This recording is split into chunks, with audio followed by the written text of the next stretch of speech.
Good morning, John. It's Friday. You're an author. You love books. I love books too. I read a lot of them, though apparently I'm mildly dyslexic enough that I read at the level of a third grader, according to the Staples test. Well, listen.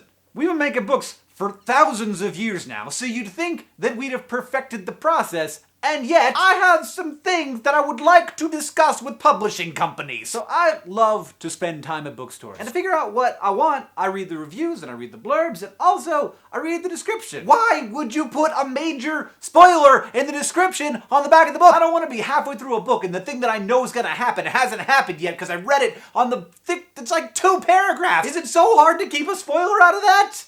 Why would you do that? Interestingly, Looking for Alaska does not do this, but in one edition that I noticed, so there's the author bio on the back page, and it's like, Looking for Alaska was written by John Green, who likes to make candy canes and lollipops and lives with his puppy in Indianapolis. That's what it says, right? If you turn to that page to read about the author, which you might want to do before you read the book, on the facing page, there's a question for, reader questions for like if it's taught in a school or something. And the question is, do you think that spoiler was a spoiler or a spoiler? Think about this stuff. Okay, also, if the book is part of a series, please just let me know. On the cover or the inside flap, just like 5 words. This is the second book in the Sword of Butts trilogy, so I know. Do it like graphic novels do it. Just put a little number on the bottom. It's great. There's nothing wrong with it, except when you do this. Never, ever. That's the worst thing on my bookshelf. They're all first editions. It's not even from a different edition. They just made a mistake, and I hate it so much. Anyway, covers. You can't judge a book by them, but don't if it's like a really high-quality fantasy epic. I don't want to see a half-naked guy on a horse with a sword. I'm not gonna believe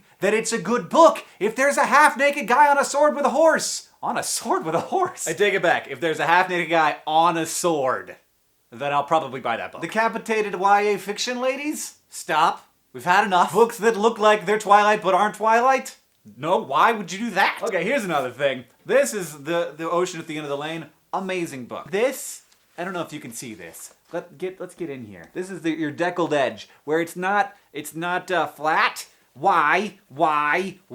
This makes it harder to read the book, and it's always in books that are like fancier and more expensive, so it must cost more. If you're paying more for something that makes something less functional, maybe not do it. It's like during those years when pants got really expensive if they had pre-made holes in them.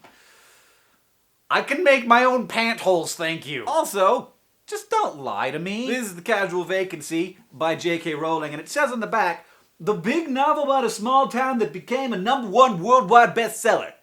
That is a little misleading. It overcame insurmountable odds to become this popular book. It's written by the 11th most popular author of all time.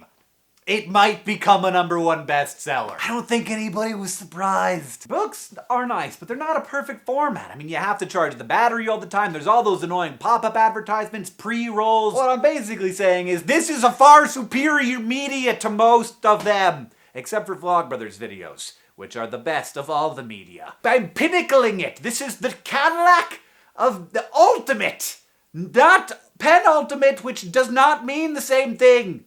Which I learned while I was giving an oral presentation and somebody laughed at me. So,